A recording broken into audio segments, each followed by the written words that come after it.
हम इस पोएम की एक इंट्रोडक्शन देखते हैं. This poem is a lyric. It explores the poet's longing for the peace and tranquility of Innisfree, a place where he spent a lot of time as a boy. Innisfree एक जगह का नाम है. Basically ये जो poem है ये एक लिरिक है. लिरिक मीन्स एक सॉन्ग के फॉर्मेट में है, एक म्यूजिकल पोएम है ये. It explores the poet's longing for the peace and tranquility of Innisfree. Innisfree एक बहुत ही शांत जगह है और इसीलिए पोएट वहां पर जाना चाहते हैं. इस जगह पे उन्होंने अपना बचपन स्पेंड किया है, बहुत ही मीठी यादें जुड़ी हुई हैं. That is why he wants to go back to the lake isle of Innisfree. Now let us see the poem. एक बार हम पूरी पोएम रीड करेंगे. I will arise and go now and go to Innisfree and a small cabin built there of clay and wattles made. 9 bean rows will I have there, a hive for the honey bee, and live alone in the bee-loud glade. And I shall have some peace there, for peace comes dropping slow, dropping from the wheels of the morning to where the cricket sings, their midnights all a glimmer and noon a purple glow, and evenings full of the linnet's wings. I will arise and go now, for always night and day, I hear the lake water lapping with low sounds by the shore. While I stand on the roadway or on the pavement's grey, I hear it in the deep heart's core. Now we'll discuss each stanza and I'll give an explanation and we'll see the word meanings also. Stanza 1. Arise means stand up. Cabin means a room. Wattles means twisted sticks for making fences and walls. Wattles means ऐसी गोल गोल सी लकड़ी की डंडियां जिनके साथ fence बनाया जाता है. Glade means a clearing or open space, खाली जगह. Now in this stanza, the poet says I here refers to the poet William Yeats. He says I will stand up and go now. So he's saying that I want to go to Innisfree. And then he says that over there he will build a small room for himself and the room will be made with clay and wattles. Wattles are small sticks which are used to make the wall or the fences of the cabin. And then he says, I will have 9 rows of beans. So he needs some food to eat also, so he will grow beans near his room. And he says there will be a hive of honeybees also. So he says that he will get honey from the honeybee hive and he will get food from the beans that he will grow near his room. And then he says, I will live alone in the bee-loud glade. Bee-loud refers to the sound made by the buzzing of the bees. So he says that the open space where he will build his room will be full of the buzzing sound made by the bees and over there he will live all alone in peace and tranquility. तो इस stanza में poet ये कह रहे हैं कि वो Innisfree जाएंगे, वहां पर एक छोटा सा रूम बनाएंगे अपने लिए और वो ये रूम बनाएंगे क्ले और वैटल्स के साथ, टेढ़ी मेढ़ी स्टिक्स और क्ले के साथ. और फिर वो कहते हैं कि वो अपने खाने के लिए बीन्स उगाएंगे वहां पर और साथ ही साथ जो हनी बीज हैं उनके हाइव से उन्हें हनी मिल जाएगा खाने के लिए. और वो कहते हैं कि इस खुली जगह में वो अकेले रहेंगे. In the second stanza, veils means a piece of fine material worn by women to protect or conceal the face. As you can see here, इस इमेज में लड़की ने अपने चेहरे के ऊपर एक व्हील पहना हुआ है जिसे हम पर्दा भी कहते हैं, बुर्का भी कहते हैं, दुपट्टा भी कहते हैं, जिससे कि वो अपने फेस को छुपा रही है. That is called a wheel. Cricket क्या है? Cricket is an insect related to the grasshoppers but with shorter legs. The male cricket produces a characteristic musical chirping sound. ये देख सकते हैं आप, ये क्रिकेट है, एक इंसेक्ट है जो कि ग्रास हॉपर जैसा होता है और इसका जो मेल क्रिकेट होता है वो एक टिपिकल म्यूजिकल चर्पिंग आवाज निकालता है. Linnet is a small brown and grey bird with a short beak. ये देख सकते हैं, ये बर्ड की टाइप है जिसका नाम है लिनेट. इस स्टैंजा में पोएट कहते हैं I shall have some peace there for peace comes dropping slow. So the poet is saying कि जब वो इनिसफ्री में अकेले रहेंगे तो वो शांति महसूस करेंगे. और वो कहते हैं कि शांति की जो फीलिंग है वो धीरे धीरे किसी को महसूस होती है. एंड देन ही सेज कैसे उनको पीस फील होगा. Dropping from the wheels of the morning.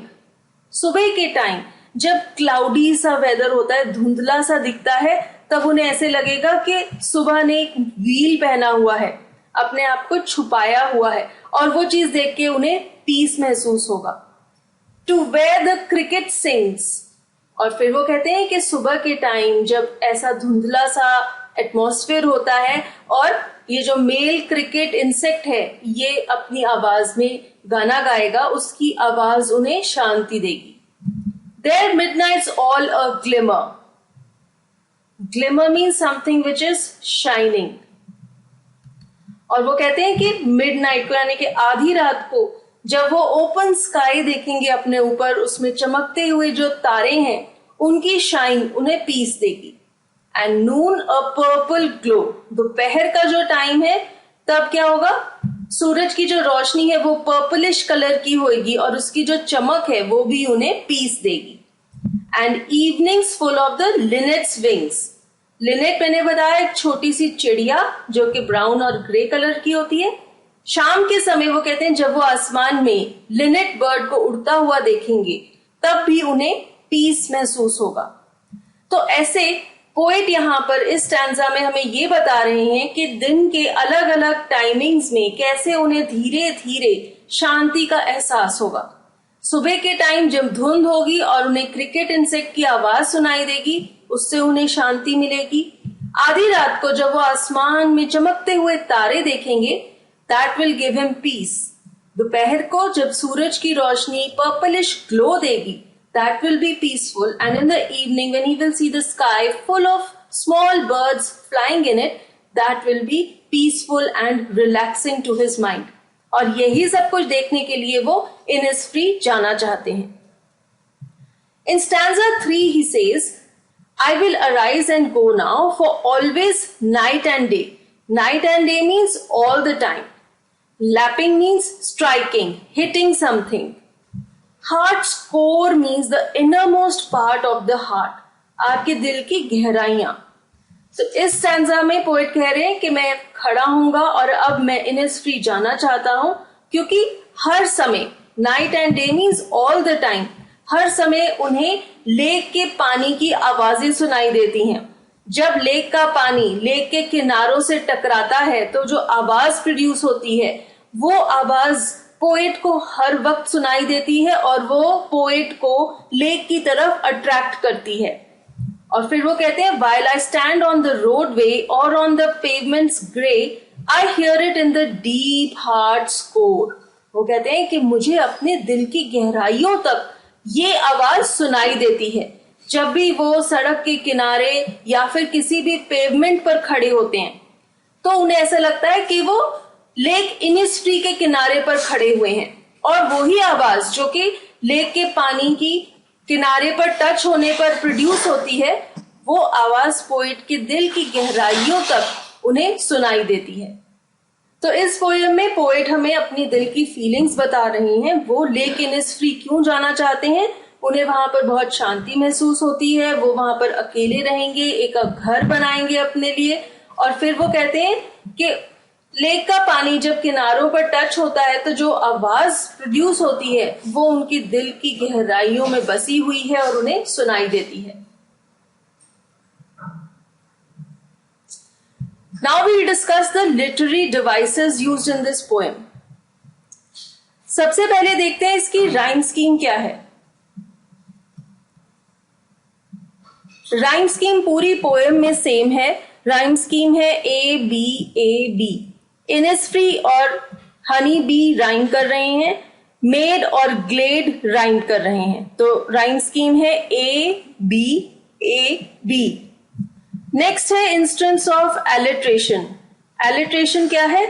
Alliteration is the repetition of a consonant sound in 2 or more consecutive words.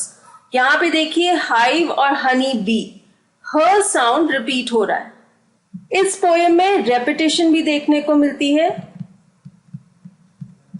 Line 1 है जो I will arise and go now, ये line repeated है stanza 1 और stanza 3 में, because poet insist करना चाहते हैं, stress डालना चाहते हैं इस चीज पर कि वो लेक इनिसफ्री जाना चाहते हैं. सेकेंड स्टैंजा में भी वही राइम स्कीम फॉलो हो रही है. ए बी स्लो और ग्लो राइम कर रहे हैं, सिंग्स और विंग्स राइम कर रहे हैं. सेकेंड डिवाइस जो कि यूज हुआ है वो है पर्सोनिफिकेशन. पर्सोनिफिकेशन है जब आप किसी नॉन लिविंग थिंग को कोई लिविंग थिंग का कैरेक्टरिस्टिक या एट्रीब्यूट देते हैं. यहां पर जब पोएट कह रहे हैं from the wheels of the morning, तो वो मॉर्निंग को पर्सोनिफाई कर रही हैं, वो उसे एक वुमन की तरह ट्रीट कर रहे हैं जो कि व्हील पहनती है. This is the device of personification. फिर यहां पर मेटाफर भी यूज हो रहा है. Metaphor is an indirect comparison between two things. यहां पर जब पोएट कह रहे हैं wheels of the morning, wheels of the morning क्या है? ये है बादल, क्लाउड्स, जो कि दिन के समय आसमान में होंगे. तो वो क्लाउड्स को व्हील कह रहे हैं. थर्ड स्टैंजा में भी वही राइम स्कीम फॉलो हो रही है. ए बी डे और ग्रे राइम कर रहे हैं. Shore and core are rhyming. Next we can say there is repetition. I will arise and go now. This sentence is repeated in stanza 1 and 3. Then there is alliteration in this stanza also. Alliteration कहां पर देखने को मिल रही है? Line 2 में lake, lapping, low. L sound repeat हो रहा है. So this is all for this poem. Thank you for watching.